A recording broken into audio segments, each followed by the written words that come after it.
Selalu ada hikmah. Tuh, tigaan tuh kita ya ngebuka acaranya bareng sama Bunda sama Namira. Kita bakal lanjut lagi ngambil hikmah dari beliau-beliau ini, Masya Allah.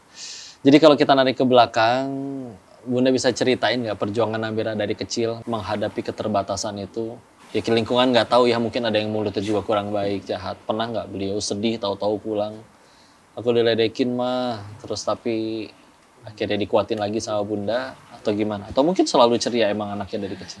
Iya, pernah Namira mengalami Mm-mm. bullying. Waktu itu Mm-mm. masih di TK, jadi Mm-mm. saya masukkan ke sekolah reguler di Oh, TK. tetap yang Iya, biasa ya, gabung sama yang dia lain. kan memang tidak bisa fokus lebih dari 1 jam. Mm-mm. 20 menit aja fokus di satu pelajaran tuh udah bagus gitu, Udah waktu mantap ya, masih kecil keren. kan. Akhirnya selebihnya dia yang ngepel lah, yang ngomong sendiri lah, yang apa. Jadi teman-temannya melihat itu ngatain dia gila. Jadi dia dikatain, Namira gila, gila, gila, sampai satu saat dia nggak mau, saya suruh berangkat sekolah nggak mau. Akhirnya saya cari tahu ternyata dia dikatain gila sama teman-temannya. Jadi waktu itu saya cuma ngobrol sama kepala sekolahnya karena saya pikir ini masih anak-anak TK juga ya yang belum Iya. mengerti. Mereka bilang gitu karena melihat Namira ngomong sendiri gitu kan. Jadi kan pikiran mereka yang ngomong sendiri itu orang gila. Jadi mereka mengatakan Namira Saya gila. mereka sendiri juga nggak ngerti gila itu apa Iya. ya. Namira ingat kejadian itu? Ingat Pak Ustadz. Waktu itu udah ngerti gila itu emang apa gitu? Atau ngerasa bener-bener aduh ini orang kok mulutnya gitu, aku ngerasa tersakiti gitu. Kalau sakit hati sih ada Pak Ustadz, tapi aku anggapnya nggak pernah aku anggapin. Ya nggak apa-apa, aku dipeduliin sampai aja ya. sekarang Pak Ustadz. Sampai sekarang. Sampai sekarang, Sekarang Iya. kadang masih ada aja ya. Iya, waktu itu udah dia mulai memasuki dunia ya sosmed. Waktu itu ada ada aja yang komen-komen dia ya. ada yang dia pengen jadi admin dari seorang itu, katakanlah sekarang mungkin konten kreator gitu. Oke. Kemudian dia mencoba bicara kalau saya juga model, saya juga ini, tapi dia balas chatnya Kayak lo kata-kata model seperti apa ini. gitu. Katanya seperti ini Pak Ustadz, kayak agensi mau mana? Kami nggak mau model. Astagfirullahaladzim. Dia juga dikatain otak kosong, nggak bisa apa-apa. Nah waktu itu dia nunjukin itu ke saya, terus dia nangis. Kenapa saya begini? Kan aku juga nggak mau seperti ini. Apalagi dimasukin story-nya dia. Sama dia di storyin? Iya.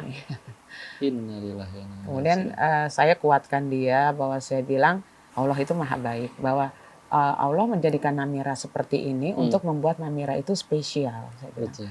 Kalau kamu tidak Down syndrome, mungkin kamu tidak bisa menjadi seperti sekarang. Kamu tidak bisa menjadi model, kamu tidak bisa menjadi inspirasi banyak orang. Betul. Dan apa yang Allah berikan dalam kekurangan kamu, lebih banyak lagi Allah kasih kelebihan. Yang orang lain nggak bisa melihat kelebihan itu. Jadi kamu harus semangat bahwa yakin Allah itu maha baik. Dan kalau beliau atau orangnya yang diuji sebagaimana Namira diuji belum tentu sanggup, belum tentu bisa jadi kayak begini. Iya. Dan yang paling penting yang kok yakini ya bahwa kebaikan itu standarnya satu, bikin kita tambah dekat sama Allah. Kondisi kayak gini tapi bikin tambah dekat sama Allah, kebaikan. Daripada mungkin dia kaya, katanya cantik, punya ini, punya itu, punya segalanya tapi sombong, menjelekin orang, tambah jauh dari Allah, maka ya musibah. Karena kebaikan sejatinya ada di sisi Allah. Dan ini malah menjadi inspirasi ya. Alhamdulillah. Justru akhirnya saya yang belajar dari Namira. Jadi ketika saya berpikir saya punya anak, dikasih anak berkebutuhan khusus, saya akan banyak ngajarin dia. Ternyata saya banyak dikasih pelajaran, yaitu belajar sabar dan ikhlas yang lillahi ta'ala. Masya Allah.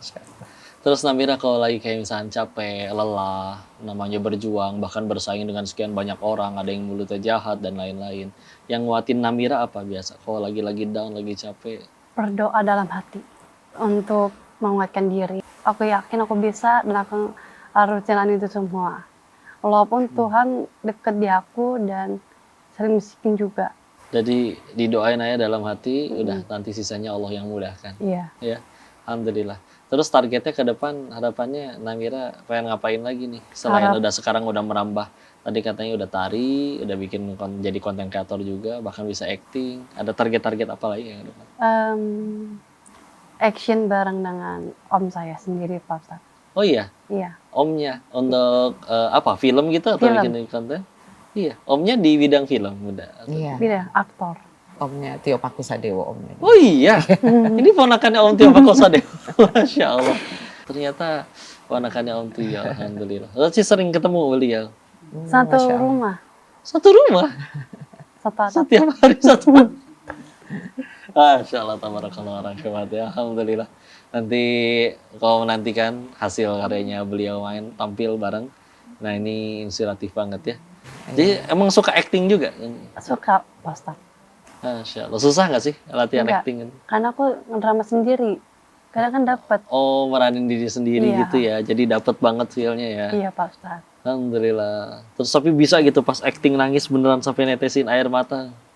Ada Pak Ustadz di hari hutan, ada di situ. Nggak, waktu dia itu pernah bikin dari produksinya Kemendikbud, Oke. jadi kekerasan seksual pada perempuan disabilitas. Nah, Oh, yang meranin? Namira Masya Allah. ini film. Nah, di situ dia harus acting nangis, acting ketakutan seperti itu. Sutradaranya sendiri sampai kaget gitu karena dia awalnya berpikir akan mendirect anak Down syndrome pasti susah banget gitu. Susah, sulit. Tapi alhamdulillah sampai datang ke rumah ngobrol, mau mendalami dia gitu. Alhamdulillah begitu di direct sangat gampang banget, malah sutradaranya bilang termasuk yang paling cepat di direct dan dia membuktikan bahwa disabilitas itu ternyata bukan menjadi penghalang dan ternyata seorang anak Down syndrome itu bisa. Inspiratif banget pemirsa, kalau masih banyak yang bakal diobrolin dan tanyain. Untuk itu kalian jangan kemana-mana, kita jeda sebentar, balik lagi di Sah Selalu Ada Hikmah.